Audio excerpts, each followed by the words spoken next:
La France est devenue le premier exportateur mondial de produits cosmétiques et les ventes dans notre pays ont généré plus de 6 milliards d'euros ces 2 dernières années.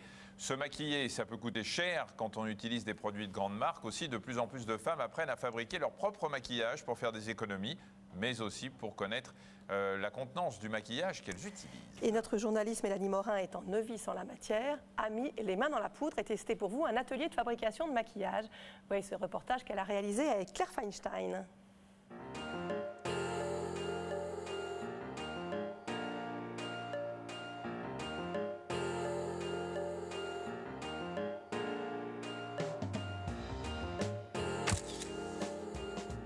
Ouais, c'est pas très concluant. Je sais pas si c'est la même chose pour vous, mais moi j'ai la peau sensible, je ne sais pas choisir mon maquillage et encore moins l'appliquer correctement. Résultat, ça manque légèrement de naturel. Je vais donc tester pour vous un atelier où je vais apprendre à fabriquer moi-même mes produits de maquillage à partir de recettes naturelles. Tout se passe dans l'appartement très cosy de Sophie. Côté salon, je choisis les matières premières qui composeront mon maquillage. Vous allez pouvoir donc choisir ce qu'on appelle une eau florale ou un hydrolat aromatique adapté à votre type de peau. Donc moi je vous ai fait une petite sélection. Huiles essentielles et végétales au doux parfum de jojoba et de menthe poivrée pour l'odeur.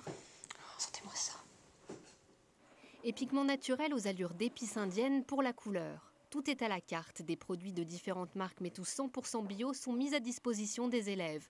Et pour le reste, c'est en cuisine que ça se passe. Je vais fabriquer mon fond de teint en suivant une recette précise. Première étape, mélanger les pigments qui donneront sa couleur au produit. On travaille toujours de manière comme en cuisine, toujours déjà avec le mortier dans la main. On tourne comme ça et on va écraser la matière, le pigment.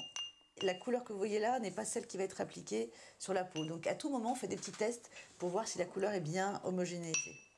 Sophie, j'ai l'impression que Caroline y arrive mieux que moi. Il ne faut jamais désespérer. Mais non, c'est parfait. C'est bien. La couleur est prête. Je dose maintenant de l'huile de jojoba et de l'huile de camomille pour constituer ma crème. Et c'est parti pour quelques minutes de cuisson au bain-marie. Donc là, la compétition est acharnée entre Caroline et moi. C'est une vraie course. Une fois le mélange refroidi, reste à l'incorporer à la couleur et donner un dernier coup de poignet. Loin d'être anodines, les crèmes à base d'huile essentielle sont à manier avec précaution.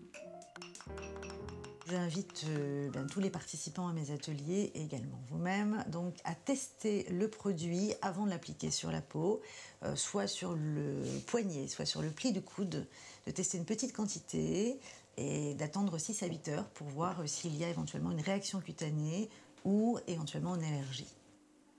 J'ai bien rentabilisé ma matinée, j'ai fabriqué mon propre fond de teint ainsi qu'un très joli gloss. Le fond de teint se conserve 2 mois au réfrigérateur.